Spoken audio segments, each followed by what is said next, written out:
In this video, I'll be installing AccuTrack 2015.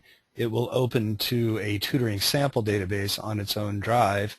At that time, I'm going to copy a blank database and the data dictionary that goes with it out to a network drive and show you how to connect it across the network. Okay, so what I've got here is my installer launcher. It's called AccuTrack.exe, and I can double-click on that, and these are the various features that are available for AccuTrack and any plugins you may have purchased. For example, if I go to Computer Lab, and by the way, just mouse over and then click on these items. If I have Computer Lab as part of the package that I've purchased, then I'll be able to install the Computer Lab. Same thing with Web Gateway for web-based appointment scheduling, or iAccu, which is our Apple-based portable attendance app.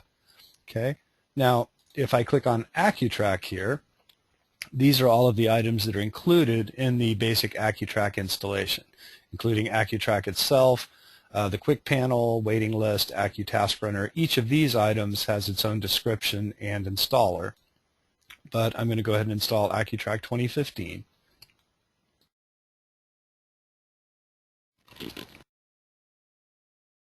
And when I click that, it'll open the actual installer for the product.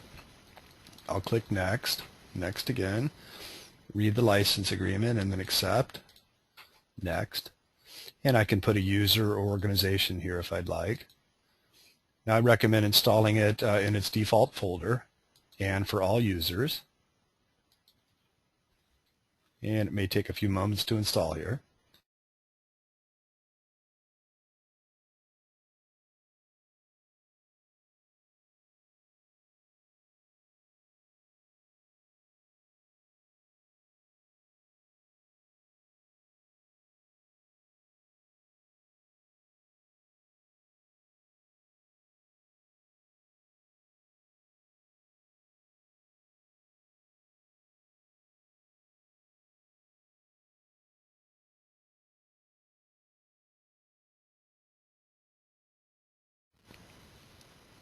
Okay, now I'll click Finish, and you'll notice I have an icon here on my desktop for AccuTrack. Also, I can go ahead and exit the installer launcher, excuse me. Okay, so now the first time I open AccuTrack, you'll notice it'll copy some files out, some files it needs to run, and it'll open to the tutoring sample database again on its own public folder.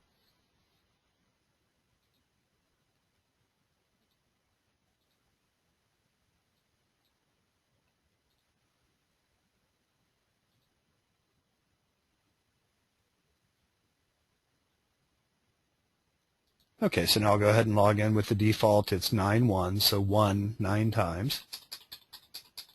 Press Enter, and then the password is all caps NEW, new. It'll tell me I'm using the default ID and password, and I should change it. And I'll click OK, and now again it'll open. I'm in a tutoring sample database. It has fake students and fake activities, etc. Okay, so you can go ahead and use this software to learn AccuTrack. However, ultimately you'll want to create a blank database probably out on the network and point the various AccuTrack clients to that. And let me show you how that works. Okay, in the folder where AccuTrack is installed here, I'm just going to open that file location. And there are two folders that I'm concerned about: AccuData, which is a blank database, and every database has a data dictionary, so data DIC. Now I'm going to copy these two folders, okay, and then I'm going to go out to my network drive where I'd like to put them. Now here I have a server called ENG server, and I've created a folder there called AccuFiles. Okay, so underneath that folder I'm going to paste my blank database and my data dictionary.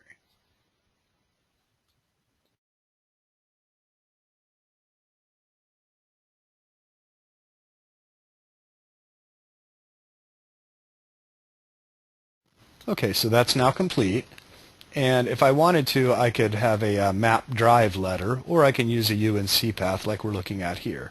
But I'm going to go ahead and copy that UNC path here, and then go to my database location, and again there's my tutoring sample on my own drive, but I'm just going to paste in my network share, and it says I need to exit for changes to take effect.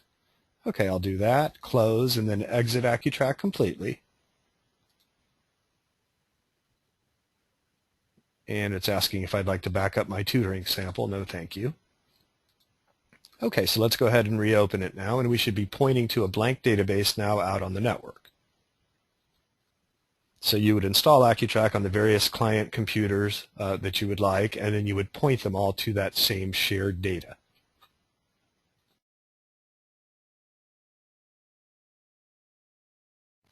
Okay, so I'll log in with the 9 ones again, and all caps new. And then I can go verify my database location. And I am on the server in that AccuData folder. Remember, that's a blank database. And I can verify that by going to look, and now I have no students. Okay, so that's all I need to do. Thank you.